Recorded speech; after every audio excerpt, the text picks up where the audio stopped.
जाए, ज्ञान मिल जाए, पावर और जो है क्या मिल जाए, तो उसके बाद क्या?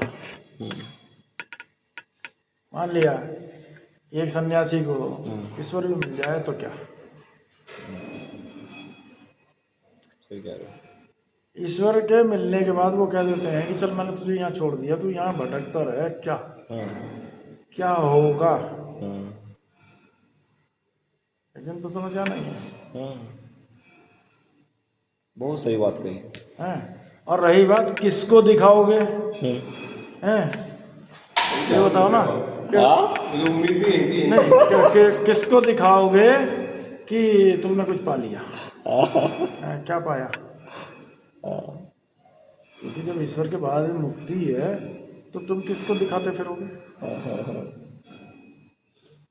तो सबसे बड़ा तो यही कीड़ा है ना।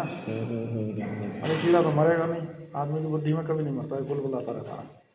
तो क्या करें आगे बताओ। कुछ मत करो, कुछ नहीं करें, बस आनंद, ईश्वर का आनंद लो, प्रकृति का आनंद लो, रोज खाओ, रोज पियो, और रोज इसमें रहो।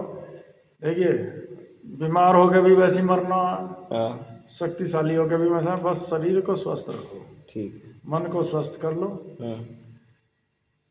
द्वेष खत्म कर दो, और चरैवती चले जाओ चले जाओ। और इसका क्या करें? सक्सेस रिसर्च क्या है? और ये सब। सक्सेस किससे समझते हो? अच्छा, मुझे सही बताओ, आज तुम जो है मान लिया 80,000 रुपये सैलरी लग गई, या 1,20,000 लग गई, या 1.5-2 लाख लग गई, तो 1.5 लाख में से कितना खा लोगे एक दिन में, जरा बता दो। वही 500 रुपये का। 500 रुपये का खा लोगे, रोटी लग जाएंगी। एक मुर्गा पूरा पेट में नहीं जाएगा तुम्हारे, जो लोग कहेंगे। और एक बोतल रम नहीं पी सकते। बात कर रहे हो 500 रुपये, 500 रुपये। सही बात है। और उस धन को जोड़ करके तुम क्या करोगे जिस धन का तुम प्रयोग नहीं कर रहे?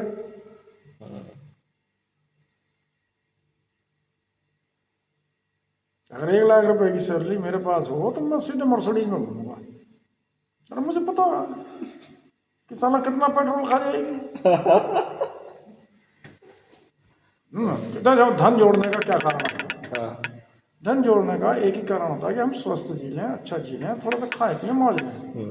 लेकिन उस धन का क्या कारण है जब तुम्हारे मरने के बाद उसे ना तो तुम्हारे बच्चे प्रयोग करेंगे। पुरानी कहावत है कि कंजूस का धन जो है दूसरे लोग खा जाते हैं। कंजूस का धन, इसलिए कि कंजूस उस धन का मजा ही नहीं ले पाता। तो भाई मेरे, काले रहो, नीले रहो, पीले रहो, बस एक ही है। मस्त रहो। तो कोई व्यक्ति तुम्हें देख के ये ना कह दे, या तुम्हें देख करके दुखी ना हो जाए। संसार का एक ही नियम है कि जब तुम्हारे गुजरने से कोई दुखी होता है, चिढ़ने वाले की बात नहीं कर रहा हूँ, ईर्ष्यालु लोग कभी सुखी नहीं रहते। लेकिन कोई व्यक्ति तुम्हारी वजह से दुखी हो रहा है, कोई जीव तुम्हारी वजह से दुखी हो रहा है, तो आप गलत, अगला जन्म अगर होता है तो आप दुखी रहेंगे, वरना तो वरना वेदव्रत है भैया। औषधो प्रभु ने दे रखा कि बेटे कुर्सी लाता रहे है नहीं। नहीं प्रोफेसर सही बात कर रहा हूँ। अच्छा मुझे बताओ, तुमने कहा मैं इटली जा रहा हूँ, इटली गए, तुम्हें बहुत अच्छी इंग्लिश आती थी, तुम करो मोबाइल लेकिन तो तुमने क्या सीखा? कुछ नहीं सीख पाया। सीखकर छोड़ो, बात ही नहीं कर पाए किसी से।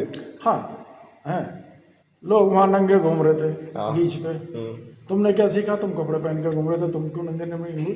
बताओ ना।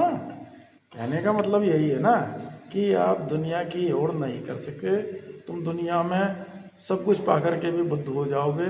और जब ज्ञान हो जाता है आदमी को तो मूर्ख हो जाता है, अगर वो ज्ञान से मतलब वो नहीं है कि आध्यात्मिक या एक स्तर पर। लेकिन अगर वही बात आती है कि अगर सारी मैथ तुम पढ़ लो तो उसके बाद क्या, सारी साइकोलॉजी तुम पढ़ लो तो उसके बाद क्या, सारा दुनिया की किताबें तुम्हारे अंदर घुस गई तो उसके बाद क्या? क्या करोगे उन किताबों का? क्योंकि वो तुम्हारे किसी काम की नहीं है, उससे आगे कुछ है नहीं। तो भैया डमरू ऐसे बजता है ना जब शिव का, तो वो ऐसे घूम करके एक अनंत का साइन बनाता। एनर्जी है, प्लस जाती है, माइनस जाती है, माइनस जाती है, प्लस जाती है, जीरो होती है, बार ये लेवल है। इसलिए उसे डमक डमक डमक डमक हो रही है, यही नाद ब्रह्म है। इसमें जो घूम रहे हैं वो सब नाद ब्रह्म है। और क्या है, 3 ही सूल हैं आदमी के, काम क्रोध मोह। इन सूलों के ऊपर जो है डमरू बज रहा है शिव जी का। और क्या बचा क्या है? डमरू क्यों है शिव जी के हाथ में? क्योंकि वो अनंत को धारण करते हैं। अगर इस लय में चल सकते हो तो तुम हमेशा शाश्वत हो, फिर तो तुम्हारी मृत्यु ही नहीं होती। वही इनफाइनाइट वे में चल रहा है। हाँ, तब तुम शरीर को खुद धारण कर सकते हो।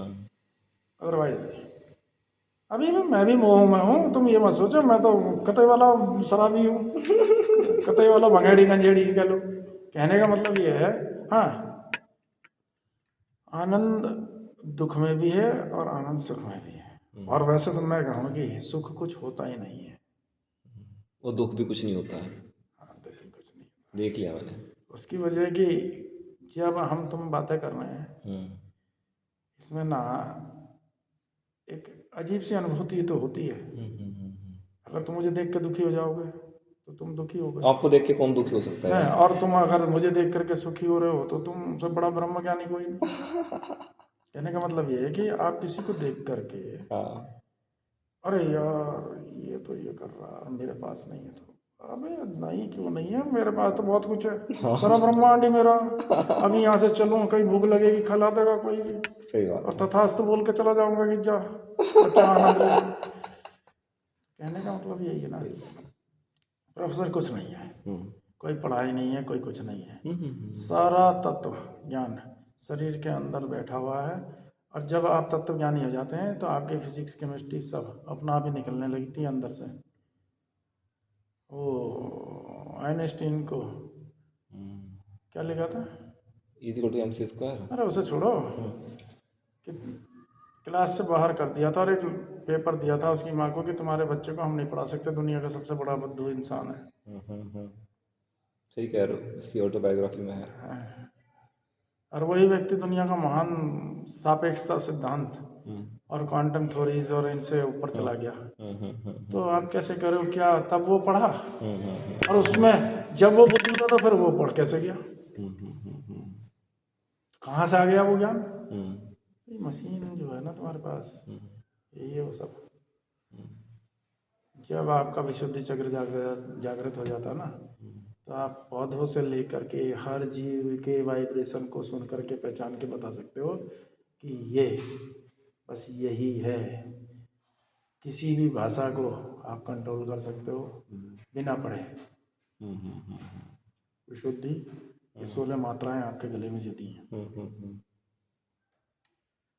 हमारे संस्कृत में, हिंदी में ये अ आ इ उ अम का, और ये जो है ना, ये अपने आप में जब जागृत हो जाती है ना, तो ये किसी भी व्यंजन पे लगा दी जाए तो उसका श्रृंगार कर देती हैं, और तब कोई भी भाषा यहाँ से उत्पन्न होती है। तब वाइब्रेशन से तो गुरुजी बस खुश रहना, कोई सी चीज़ सोचनी नहीं है, और आपके हिसाब से समझे नहीं। देखिए, तो आप पढ़ाओगे क्लास में, हजारों स्टूडेंटों को बोलोगे कि बेटे पढ़ लो, तुम प्रोफेसर बन जाओगे, लेकिन उसे बाद में ये जरूर कह दिया मैंने कुछ ना उखाड़ा तो घर वाली साड़ी रोज पीटने को तैयार रहे।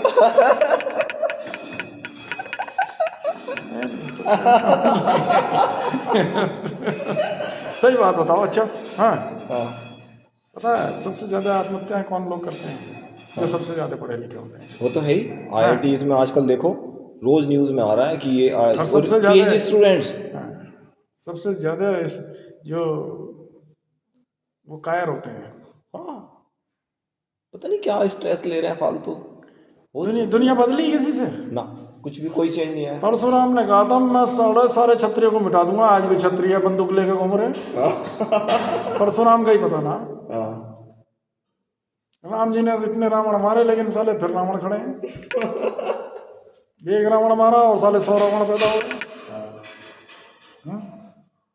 तो कहने का मतलब यही है पंडित ठाकुर